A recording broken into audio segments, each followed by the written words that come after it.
Good to be with everyone.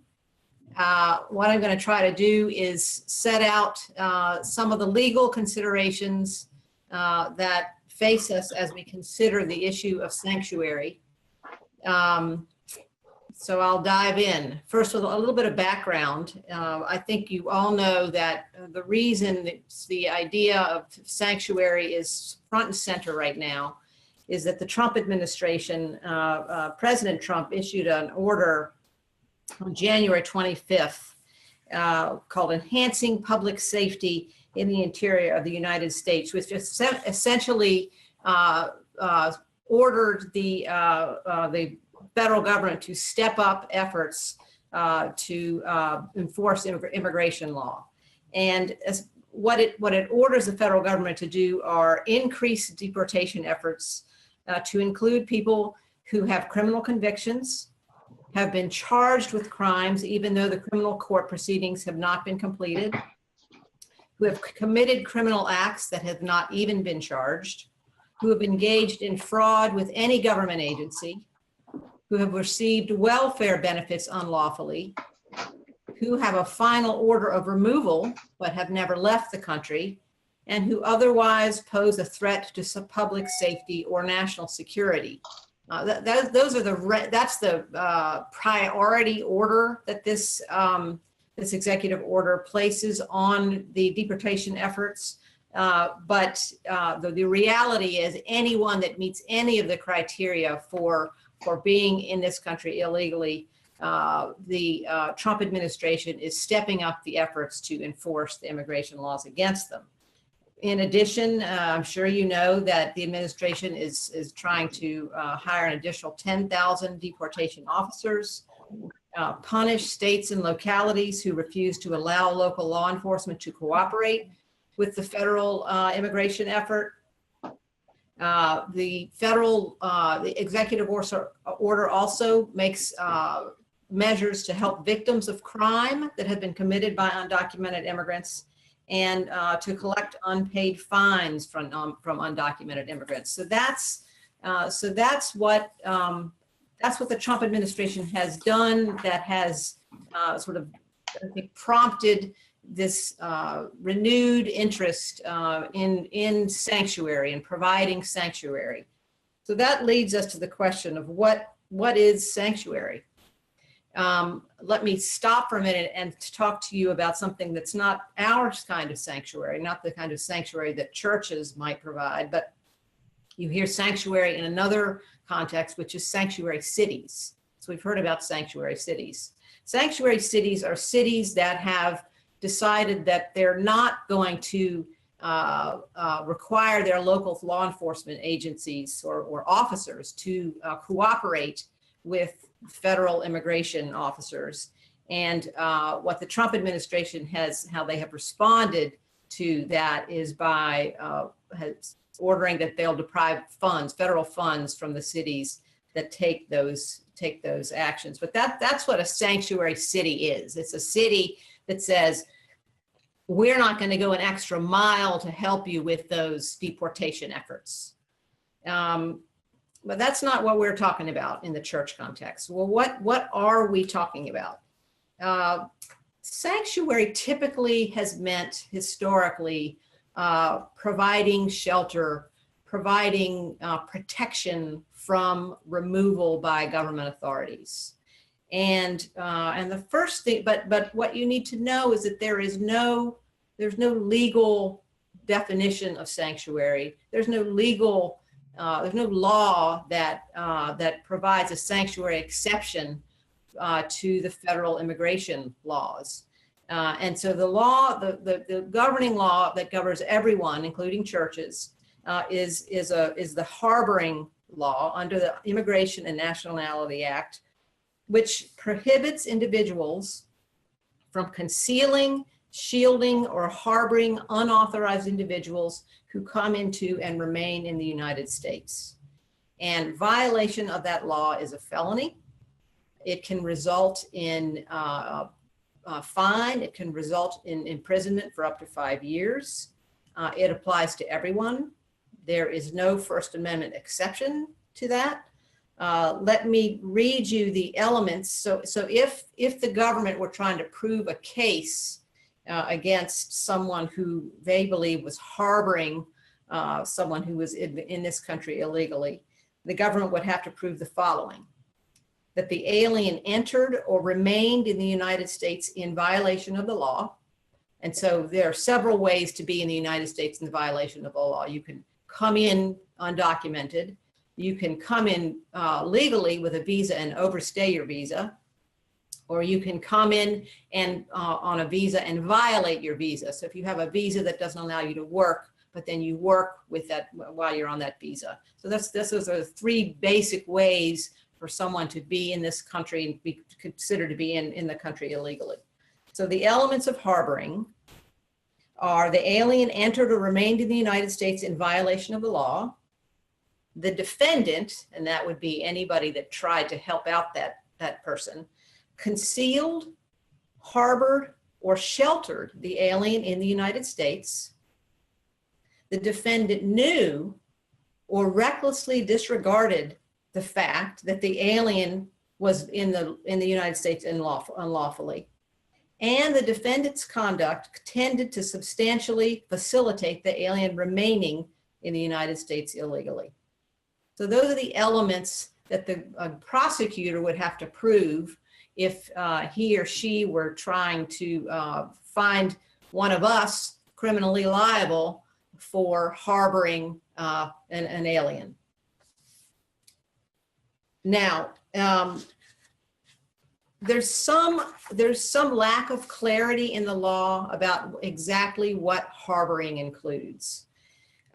Some courts have said that if, for example, a church were to declare itself a sanctuary, then it's not, because it's not being secretive about its efforts, it would not be, it and its officials, really it's its officials, because people are convicted of harboring. The church officials could not be found guilty of harboring because they wouldn't be doing it secretively, they'd be doing it openly.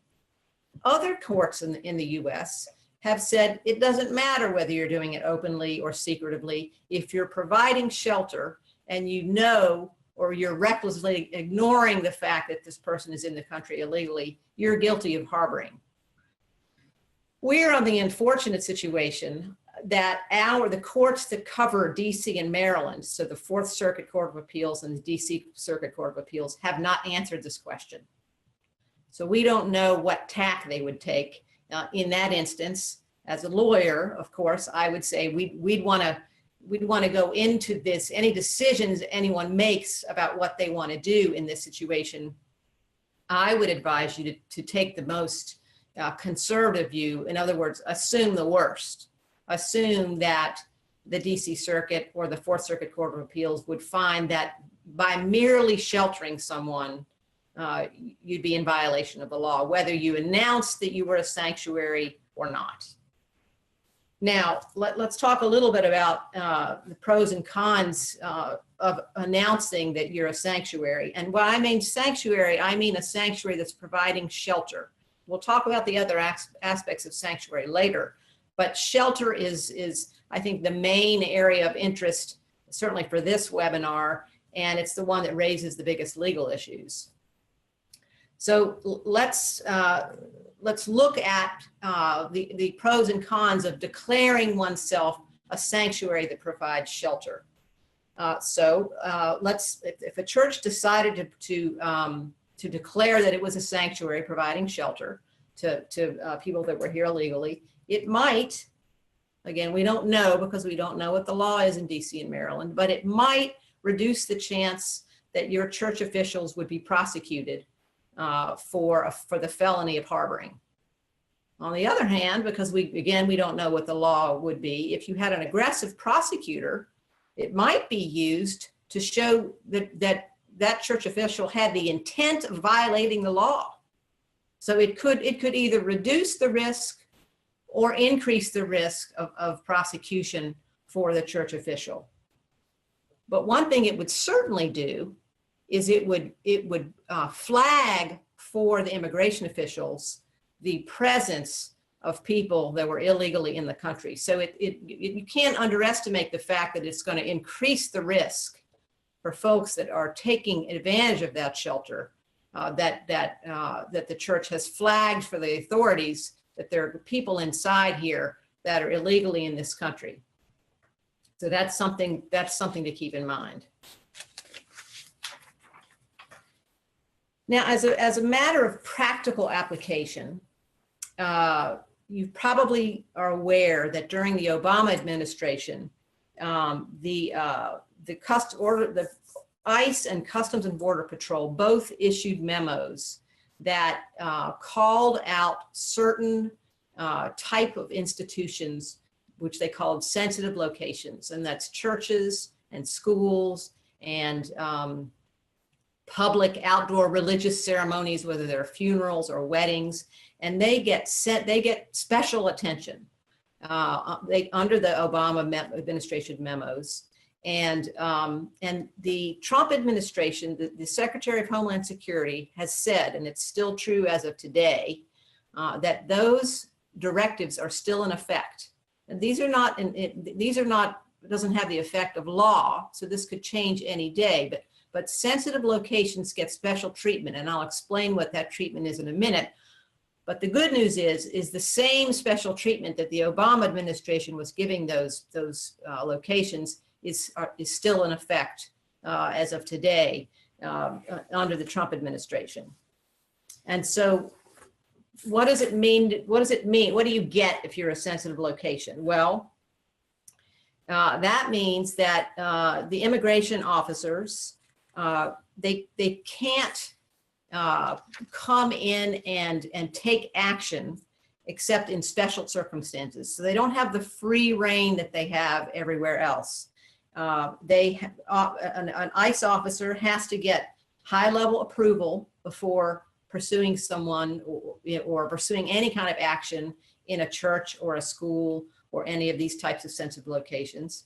They have to make a special effort to avoid alarming the community, and they have to act in a discreet way and limit their time at the sensitive location. So the idea is to be sensitive about disrupting the sensitive location.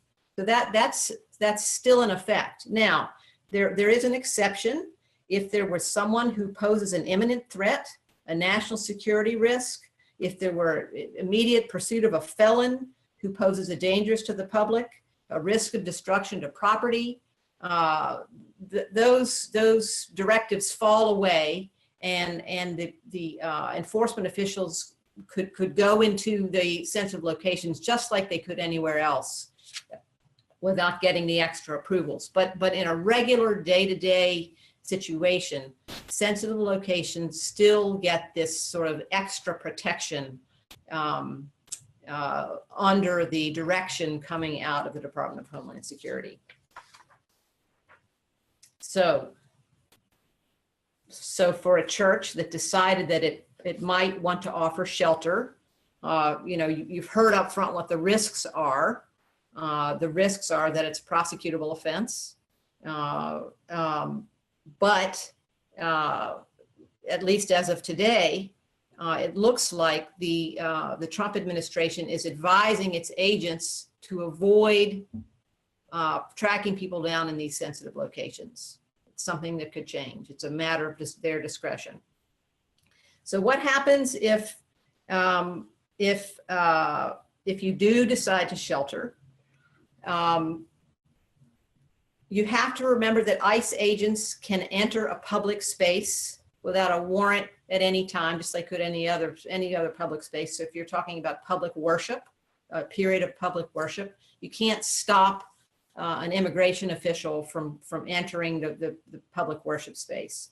But if they want to get into any of the private spaces in a church building, they need a warrant. And they don't need an ICE warrant, which is issued by the agency. They need a warrant from a federal judge. And I have one here. And this is what it looks like, folks. Okay.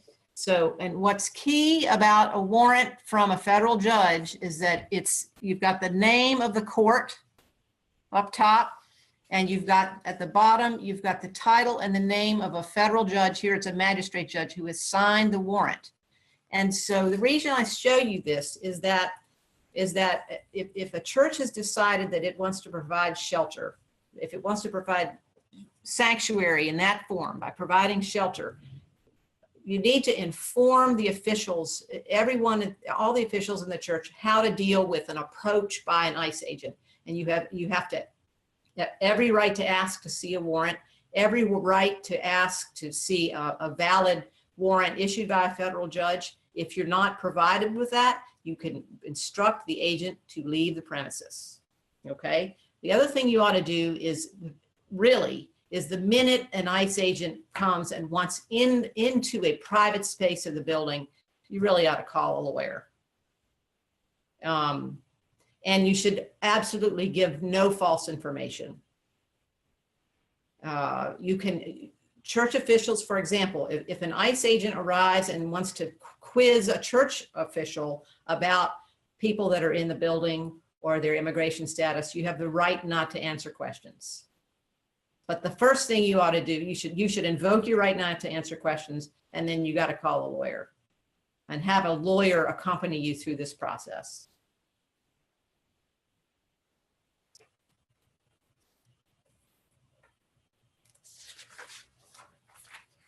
So that's really the law around sheltering. It's a bit of a high risk business.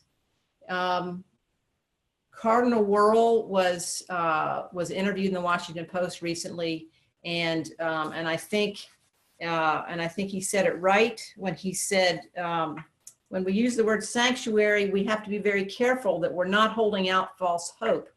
We would want to say, stay here, we'll protect you, because the reality is we can't. Once the ICE agent returns with that appropriate warrant, they have every right to come in and apprehend the person who is undocumented. So we have to be clear about what we're offering to folks so that we're fair to them. So what are some other important things that we can do in that sanctuary dioceses and congregations and movements are doing around the country? Education is huge. Educating folks who are undocumented about their rights. And I can recommend to you, and I can also make these available to you perhaps through the diocesan website. I'll talk to the folks here about the best way to do that. But there's a one-page document put out by the American Immigration Lawyers Association, which is called Know Your Rights If ICE Visits Your Home. In brief, you do not have to open the door. You have the right to remain silent. You have the right to speak to a lawyer, but there are lots of subpoints here that are very important. I think one of the best resources out there is the Catholic Legal Immigration Network. They have put together a booklet called Know Your Rights, a guide to your rights when interacting with law enforcement. And this goes into much more detail. What to do when you're approached in your home, the different steps you can take. What is an arrest warrant? What should it look like? What if you're apprehended in a public space? What do you do when you're in police custody?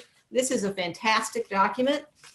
Educating people about their rights is a powerful, powerful thing. The Catholic Legal Immigration Network, Inc., which is also called Clinic, has this wonderful card that it provides, which says, I'm exercising my right to remain silent, that people can carry with them, and they have it in Spanish and in English. So that's a great resource. What else can you do? There are anecdotal stories that accompanying folks to their hearings, being there as supporters seems to help, not just sort of provide emotional help, but it seems to is having some effect on the outcome of some of the deportation hearings. So that's early anecdotal evidence, but being there as support persons is something else that we can do.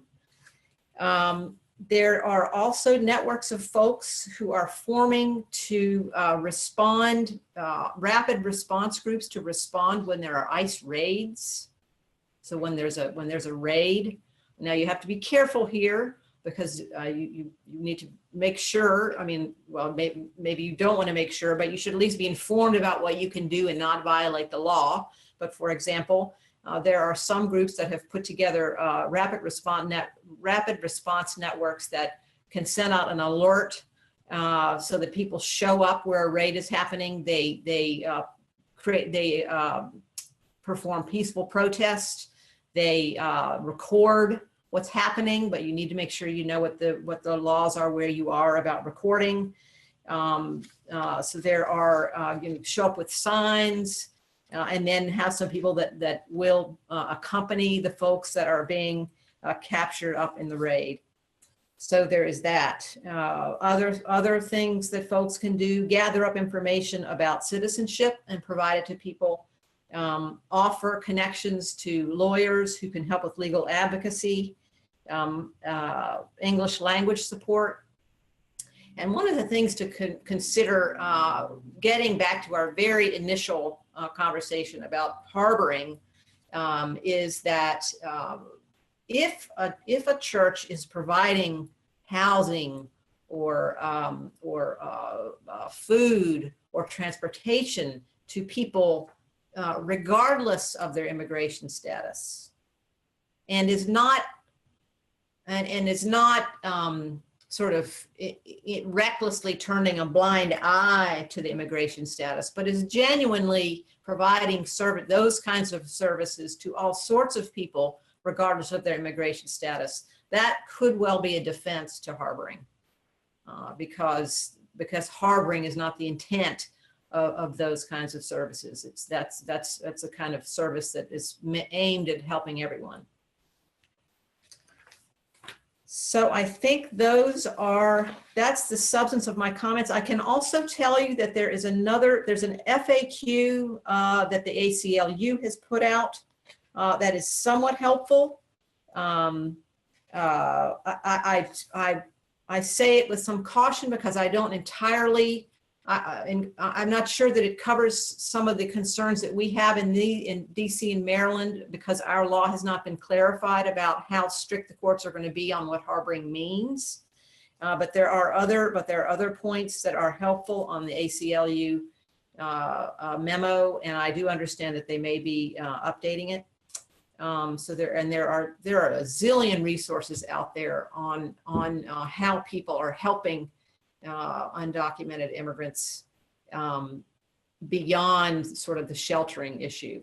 And so I commend that to you, but it's always good when you're about to embark on something that sounds like it might be harboring, which by the way, can also include transporting people. Anything that is assisting someone to stay in the country illegally, you need to check with a lawyer. So, and you can start with me, and if I can't help you, I can try to help you find someone who will.